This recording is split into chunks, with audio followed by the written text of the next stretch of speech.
Good evening, everyone. I am Dr. Avishek. I'll be taking class on shock part 2, and this is going to be some part will there will be a majority of repetition of the first class because in the last class I took an extensive class on shock as a whole, and I covered a lot of topics including hemorrhagic shock, cardiogenic shock, septic shock, guidelines, and lot more things like fluid responsiveness and all. So I was not quite aware at that time that I had a second class. So I would like to focus in this class on few of the intricate topics which are not so commonly discussed. So kind of it will be a revisit to important aspects which were not discussed yesterday. So the again, so I'll not go to the section of hypovolemic or hemorrhagic shock. This one I'll skip.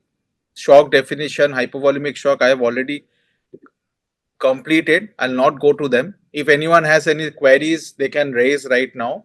They can ask in the chat box if they want. So I'll directly go to the section of assessment of shock. So this I will again go through quickly so that we get a comprehensive review as to how you approach a shock patient. So yes, last time also I have covered this. This time we'll go to a bit extent and as I said, discuss about the important things. So while we're assessing a patient of shock, if we are not sure about the type of shock, we want to look at the major things like the pump, the tanks, and the pipes. So that's usually how we remember. Pump means heart. The tanks are the vessels, the reservoirs, that's the venous system. So, and the pipes are the major other vessels like the deep veins, the arteries, etc., and the aorta. So, if you want to look for a cause of shock, you want to look at the pump. So, you look at the heart and its contractility, whether it's reduced, so it's a cardiogenic shock. If it is normal or slightly increased, it could be hypovolemic or septic shock. Then again, you want to look at the pipes. The pipes are mostly the IVC, inferior vena cava, superior vena cava. So if they're collapsing, if their variation of the diameters is much more, indicates that the patients are mostly fluid responsive. There is a component of hypovolemia. If they're distended, it could be cardiogenic shock or a resolving phase of a hypovolemic or septic shock.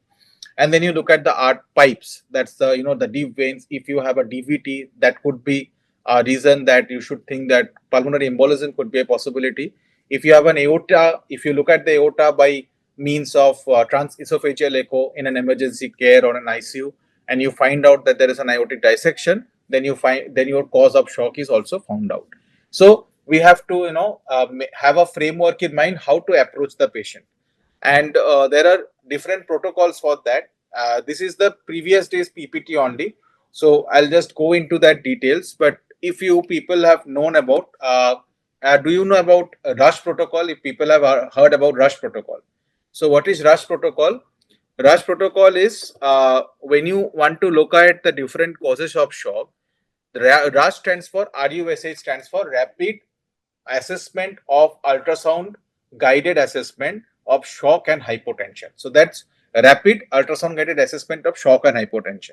So you need to use your ultrasound in regular practice, and by using the ultrasound within 5 minutes you will get to know what is the underlying etiology. So the first thing to rule out in a case of a shock, unknown shock, is to rule out obstructive shock. So you take your ultrasound probe and you put on the parasternal short axis view, this we call it.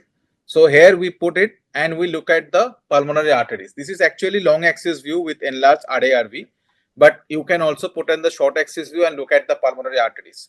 Meaning to say that in the apical fourth chamber, this you see that on the left side, this is actually RV, this one is RV, this one is RA. This was in LV and LA. So RARV is kind of dilated as compared to LA. And in an acute setting, this can occur in pulmonary hypertension, acute pulmonary hypertension. And the most common cause of an acute pulmonary hypertension would be a pulmonary thromboembolism. So this is the case of pulmonary thromboembolism.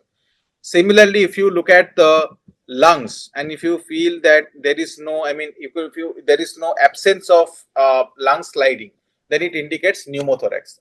This is not there in this PPT, but if you have to look at the lungs and you have to look at the LVOT and the pericardium.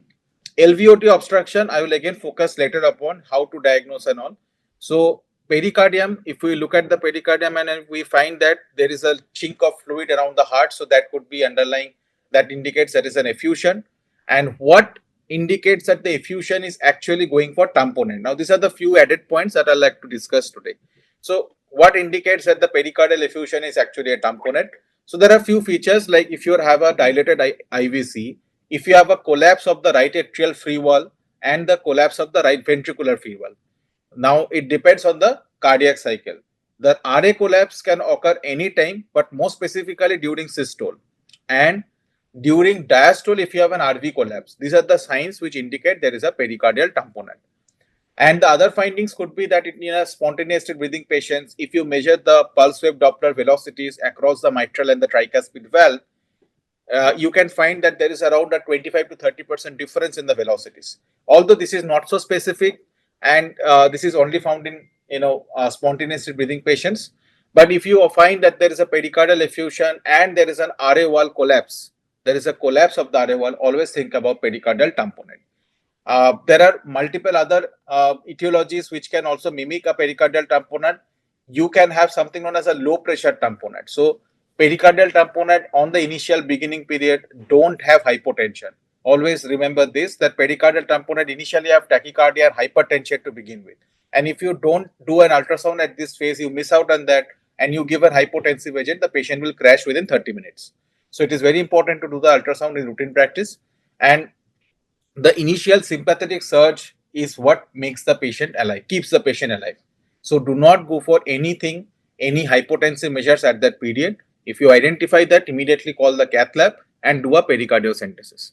Similarly, pulmonary thromboembolism, if you find out, you will obviously call the cath lab, you will involve a cardiologist. Depending on the severity, either you go for thrombolysis or you go for a PA directed measure, PA catheter guided measures like a mechanical thrombectomy or a catheter directed thrombolysis. Different modalities will be there. Management as a whole, it's a totally different topic together. I'm not going to the details. And LVOT obstruction I'll be discussing today again. So this is one of the overview of how we'll look at the shock. So if you look at this picture, you will get to know that this picture on the left side is looking like a normal heart. So this is an apical 4-chamber view. You see 4 chambers. This is the LV, which is having a cylindrical shape along with a muscular wall. Behind the LV is the LA, and the right layer just adjacent to the LV, this triangular structure is the RV, and backside is the RA. And in between the valves are the tricuspid here and the mitral valve here.